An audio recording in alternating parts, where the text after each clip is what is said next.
جب انسان پورا ٹوٹ جاتا ہے اور جب کوئی چاروں جانب اس کا مددگار نہیں ہوتا تو رب تو ہوتا ہے نا، اللہ تو اس کا مددگار ہوتا ہے نا، وہ تو پھر اپنے اس بندے کی مدد کرتا ہے نا، پھر وہ تو توانائی دیتا ہے نا، وہ تنہا نہیں چھوڑتا، وہ تو آنسوؤں والوں کے آنسوؤں پہ بڑا کرم فرماتا ہے، وہ تو قسم پرسی میں آ جاتا ہے، اس کی رحمت بڑھ کے استقبال کر لیتی۔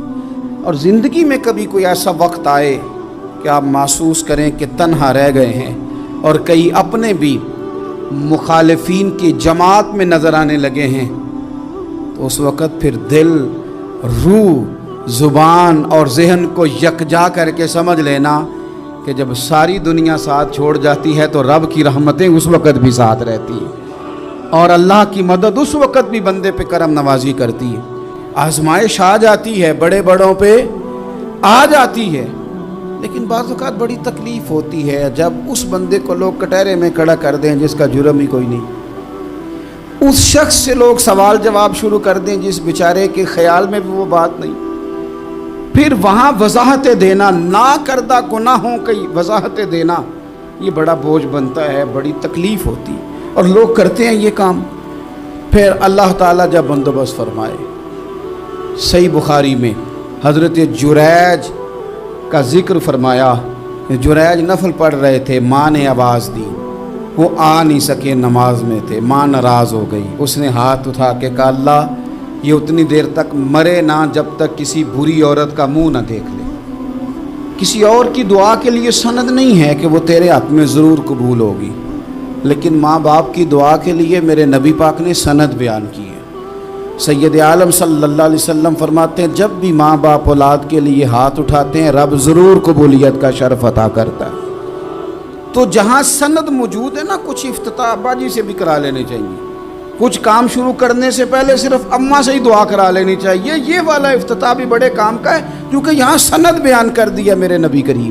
تو جناب جریج کی ماں ناراض ہو گئی، کہنے لگی اللہ اس نے میری بات نہیں سنی، اب تھے تو وہ نیک لیکن رب کریم کی حکمت کا تقاضا ہے، ماں کی دعا کو بھی قبول کرنا تھا، اللہ نے آزمائش میں مبتلا کر دیا۔ والدہ تو چلی گئیں، وہ ایک خیمے میں، ایک کٹیا میں، ایک جھونپڑی میں عبادت کرتے تھے، اللہ کو یاد کرتے تھے، رب رب کرتے تھے، اور لوگ ان کی بڑی تعریف بھی کرتے تھے، لوگ ان کے ارادت مند بھی تھے، عقیدت مند بھی تھے، اہل محبت بھی تھے۔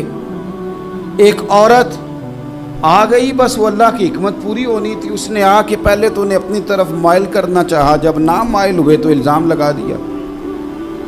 یہ ہمارے دور کا تقاضا ہے، لوگ پہلے آپ کو اپنے حق میں قائل کرتے ہیں، اپنی فرما برداری میں لانا چاہتے ہیں، اگر آپ نہیں آتے تو پھر وہ آپ کو مجرم قرار دے دیتے ہیں، یا میرے ساتھ چل ورنہ پھر میں تیرے خلاف پراپوگنڈا کروں گا۔ دو ہی باتیں، پہلے اس نے قائل کیا، جب جناب جنید قائل نہ ہوئے تو اس نے قریب ایک چرواہا تھا، اس چرواہے کے ساتھ جا کے منہ کالا کیا، مقررہ وقت پہ بچہ پیدا ہو گیا۔ لوگوں نے کہا کس کا ہے؟ کہنے لگی اس خانقاہ میں، اس حجرے میں عبادت کرنے والے کا ہے۔ اگر کسی دیندار پر ذرا سا بھی الزام لگ جائے تو آپ یقین کریں کہ بڑے بڑے خوفناک لوگ بھی نیک ہو جاتے ہیں، جن کا اپنا سارا ماضی کالا سیاہ ہو وہ بھی اجالوں کے راہبر بن جاتے ہیں، جن کی اپنی زبانیں ساری زندگی آلودہ رہی ہوں وہ بھی بڑے بڑے اعلیٰ سچ بولنے لگتے ہیں۔ اعلیٰ کچے میرے مکان کی دیوار کیا گری، لوگوں نے تو میرے صحن میں رستے ہی بنا لیے۔ بڑے لوگ آ جاتے ہیں، پھر بڑا کچھ کرتے ہیں اور بڑے بڑے خوفناک جملے کستے ہیں، بس کو نقطہ جو ہاتھ آ گیا ایسے جیسے گرنے کا انتظار کر رہے تھے۔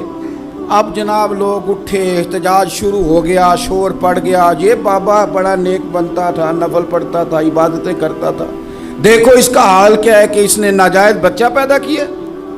بغیر تحقیق کے میں کہہ چکا ہوں کہ الجھے الجھے بکھرے بکھرے روز و شب دیکھے گا کون، لوگ تیرا جرم دیکھیں گے سبب دیکھے گا کون، لوگ تیرا جرم دیکھیں گے سبب کوئی غور نہیں کرتا کہ وجہ کیا تھی۔ او بھائی کچھ تو مجبوریاں رہی ہوں گی، یوں ہی کوئی بے وفا نہیں ہوتا۔ الزام لگا دیا، شور ہوا، احتجاج ہوا، دنیا کٹھی ہوئی، ان کا انہوں نے حجرہ گرا دیا، مارا بھی، پیٹا بھی، ایک نیک آدمی کو بدنام بھی کیا، برا بھلا بھی کہا، گالیاں بھی دیں، جو کر سکتے تھے کیا۔ اب جب سزا دینے لگے نا تو جناب جریج کہنے لگے تھوڑی سی اجازت دیتے ہو، مار تو تم نے دینا ہی ہے۔ کہا جناب ٹھیک ہے دیتے ہیں۔ انہوں نے کہا صرف 2 نفل پڑھنے ہیں۔ اب وہ نفل پڑھ رہے تھے تو لوگ اس وقت بھی کہہ رہے تھے فراڈ ہی کر رہا ہے، دھوکہ ہی دے رہا ہے، چونکہ ذہن بن گیا نا، بدگمانی آ گئی۔ انہوں نے 2 نفل پڑھ کے ہاتھ اٹھائے، کہا اللہ جانا تو میں نے ہے، پر اس رسوائی کے ساتھ جنازے تک نہیں خراب ہو جاتے، قبریں تک نہیں لوگ بدنام کر دیتے۔ کہا اللہ جانا تو ہے، پھر اس رسوائی کے ساتھ تو میری مدد فرما، اب تو میرا کیس تیری ہی عدالت میں ہے، تو رحمت کا دروازہ کھول۔ ہاتھ اٹھائے، دعا مانگی، نفل پڑھے، پورے مجمع پہ نظر دوڑائی، کوئی نہیں تھا سپورٹ کرنے والا۔ کل تک جو کہتے تھے نا تیرے لیے جیئیں گے، تیرے لیے مریں گے، ساری عمر ہی آٹا گدا ہے، لکھاں کیتے نہیں پیڑے، اب وقت آیا ہی تے محمد بخشا کوئی نہیں ہو بیٹھا نیڑے۔ ایک بندہ بھی نہیں تھا، ووٹر سپورٹر ساتھ دینے والا کوئی نہیں تھا۔ تو جناب جنید بچے کی طرف اشارہ کر کے کہنے لگے کوئی نہیں بول رہا، تو ہی بول کے بتا دے تیرا باپ کون ہے، تو ہی بول کے بتا دے کون ہے۔ اللہ اکبر۔ میرا رب جب چاہے تو بچے بولتے ہیں، رب چاہے تو گونگے بولتے ہیں، رب جب چاہے تو پھر پتھر بھی بولتے ہیں۔ جب کہا نا تو ہی بتا تو بچہ بولا، اور بول کے کہنے لگا میرا باپ جریج نہیں، میرا تو وہ ہے جو بکریاں چرانے والا ہے، وہ میرا باپ۔ جب رب کریم نے توفیق دی تو بچہ بول پڑا۔ جب رب بندوبست کرتا ہے کسی کی عزت کی حفاظت کا تو پھر کوئی اسے رسوا کر سکتا؟ یاد رکھنا جب رب محافظ ہو تو پھر لوگوں کا پراپوگنڈا وہاں کچھ کر سکتا؟ لوگ کئی دفعہ بڑا گہرا جال بنتے ہیں، سازش کا رنگ بڑا گہرا ہوتا ہے، عام سادے آدمی اس کو سمجھ نہیں پاتے، اس پراپوگنڈے کا حصہ ہو جاتے ہیں، انہیں پتہ ہی نہیں چلتا یہ بات دراصل کیا کی جا رہی ہے۔ یہ کتنی گہری حسد کی آگ ہے جس کو لوگ بغض کے ساتھ ہوا دے رہے ہیں، اپنی عداوت کے ساتھ اس کو زیادہ جلا رہے ہیں۔ حضرت سیدنا عائشہ صدیقہ رضی اللہ تعالیٰ عنہ بیان کرتی ہیں، اور لطف کی بات یہ بھی بخاری میں موجود ہے۔ میں نے جناب جنید کا قصہ عرض کیا تو بخاری سے، یہ عرض کر رہا ہوں تو بخاری سے۔ یہ واقعہ میں حضور کی امت کے کسی ولی کا بیان کرتا تو لوگوں نے کہنا تھا ہماری سمجھ میں نہیں آتا۔ بعض لوگوں کا خیال ہے کہ داتا صاحب کی کرامت بھی نبی پاک کی بیان کریں۔ او خدا کے بندوں کو خیال کرو، داتا صاحب تو کئی 100 سال بعد آئے ہیں، وہاں اگر کوئی کرامت ہوگی تو حضور بیان کریں گے؟ اگر نبی کریم نے پچھلے بنی اسرائیل کے ولیوں کی کرامتیں بیان کر کے تمہیں بتائی ہیں تو اس کا معنی یہ ہے کہ اگر وہاں اللہ یہ شان عطا کر سکتا ہے تو تم تو امتوں کی سردار امت ہو، ان پر تو نیرا فضل ہے، تم پر تو رب کا فضل کبیر ہے۔ تو بس لوگ سمجھنے کو تیار نہیں، پچھلوں کی مان لیتے ہیں۔ جناب آصف بن برخیہ کی کرامت جو سورہ نمل میں آئی وہ تو مانیں گے، پر غوث پاک کی کرامت یہ پتہ نہیں عجیب فلسفہ ہے، اور کس طرح کا فلسفہ ہے، یہ سمجھ سے بالاتر ہے کہ بنی اسرائیل کا کوئی ولی ہو تو اس کی کرامت ہو سکتی ہے، اور نبی پاک کی امت کا ہو تو اس کی ہو ہی نہیں سکتی۔ کیا معنی ہے اس بات کا؟ اور لوگ ہیں کہ داد و تحسین دے رہے ہیں، واہ واہ کر رہے ہیں۔ اللہ تعالیٰ سمجھنے کی توفیق عطا فرمائے۔ حضرت عائشہ صدیقہ رضی اللہ تعالیٰ عنہ فرماتی ہیں ایک عورت تھی اور اسے نبی پاک صلی اللہ تعالیٰ علیہ وسلم نے وہ کلمہ پڑھ کے مسلمان ہوئی، مدینہ طیبہ آ گئی تو حضور نے مسجد نبوی شریف میں اس کے لیے مکان، ایک سادہ سا کمرہ ساتھ مسجد کے بنوا دیا، وہیں رہنے لگی۔ اکثر وہ سیدہ طیبہ کے پاس آتی تو حضرت عائشہ صدیقہ رضی اللہ تعالیٰ عنہ فرماتی ہیں وہ بڑی باتیں سناتی اور آخر میں کہتی وہ ہار والا دن بھی بڑا عجیب دن تھا، اور میرے رب کی قدرتوں کا دن تھا، وہ بھی بڑا عجیب دن تھا۔ سیدہ عائشہ صدیقہ رضی اللہ تعالیٰ عنہ ایک دن فرمانے لگی کہ تو ہار والے دن کا بڑا ذکر کرتی ہے، وہ کیا دن تھا؟ تو خاتون کہنے لگی اماں جی وہ دن تھا جب میرے رب پر بھروسہ اور مضبوط ہو گیا، جس دن میرا اپنے رب پر توکل اور بڑھا، میرے ایمان میں یقین میں اور پختگی آئی۔ کہنے لگی میں ایک گھر کی کنیز تھی، نوکرانی تھی، اس گھر میں ایک بچی تھی جس کے پاس سونے چاندی ہیرے جواہرات کا ہار تھا۔ اس زمانے میں چمڑے کے اوپر لوگ ہیرے جواہرات لگاتے تھے۔